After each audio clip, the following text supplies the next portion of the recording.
लाखो भाविकांचे श्रद्धास्थान असलेल्या दख्खनचा राजा श्री ज्योतिबाच्या मूर्तीवर आजपासून रासायनिक संवर्धन प्रक्रिया केली जाणार आहे। 24 जानेवारीपर्यंत संवर्धनाचं हे काम सुरू राहणार आहे। या कालावधीत मूळ मूर्तीचं दर्शन बंद राहणार आहे। भाविकांना कासव चौकात उत्सव मूर्ती आणि कलश दर्शन करता येणार आहे। आढावा घेतलाय आपले प्रतिनिधी सतेज औलकर यांनी।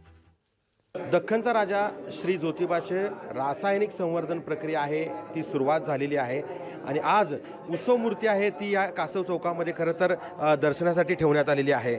आपण ही दृश्य पाहतोय, ह्या सगळा गाभारा आहे तो मागे पांढरा पडदा लावून या ठिकाणी खरं तर बंद करण्यात आलेला आहे आणि जी ज्योतिबाची मूळ मूर्ती आहे त्या ठिकाणी आता रासायनिक संवर्धन प्रक्रियेला सुरुवात झाली आहे। आजपासून पुढील 4 दिवस ही रासायनिक संवर्धन प्रक्रिया आहे ती या ठिकाणी सुरू राहणार आहे।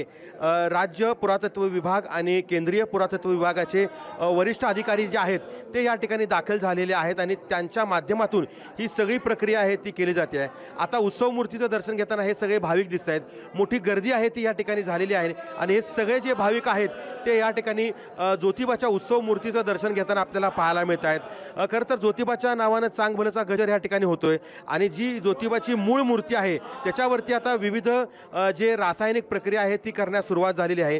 4 दिवस भाविकांना या उत्सव मूर्तीचं दर्शन आहे ते या ठिकाणी घ्यावं लागणार आहे आणि त्यामुळेच आता प्रशासनाच्या वतीनं आणि पश्चिम महाराष्ट्र देवस्थान व्यवस्थापन समितीच्या वतीनं मोठी जय्यत तयारी आहे ती करण्यात येते आणि 4 दिवस भाविकांना याच उत्सव मूर्तीचं दर्शन आहे ते घ्यावं लागणार आहे। सतेज औलकर, लोकशाही मराठी, ज्योतिबा, कोल्हापूर। ज्योतिबाच्या मूळ मूर्तीचं दर्शन 24 जानेवारीपर्यंत आता बंद राहणार आहे।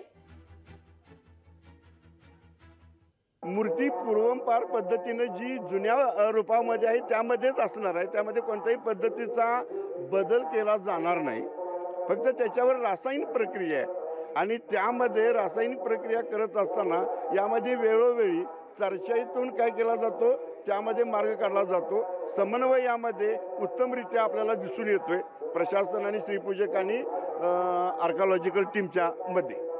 इतर जे आपल्या ठिकाणची उपदैवत आहेत त्या सर्व देवतांचा नेहमीप्रमाणे काय आहे की त्या ठिकाणच्या देवतांचं दर्शनाची व्यवस्था आहे। फक्त समोर जे आहे ती श्रींची उत्सव मूर्ती आणि त्याचा लाभ भाविक घेत आहेत। उत्सव मूर्तीला जी मूर्ती बाहेर ठेवलेली आहे त्याचं व्यवस्थित दर्शन झालं, पण दरवर्षी असं म्हणजे थोडंसं लेप वगैरे लावलं का नाही म्हणजे मूर्तीची झीज वगैरे कमी होईल किंवा मूर्ती चांगल्या प्रकारे राहील।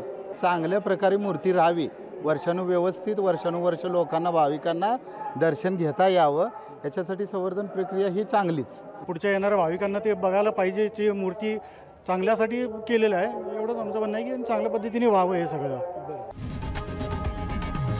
लोकशाही मराठी, ऐका, पहा, जागरूक रहा।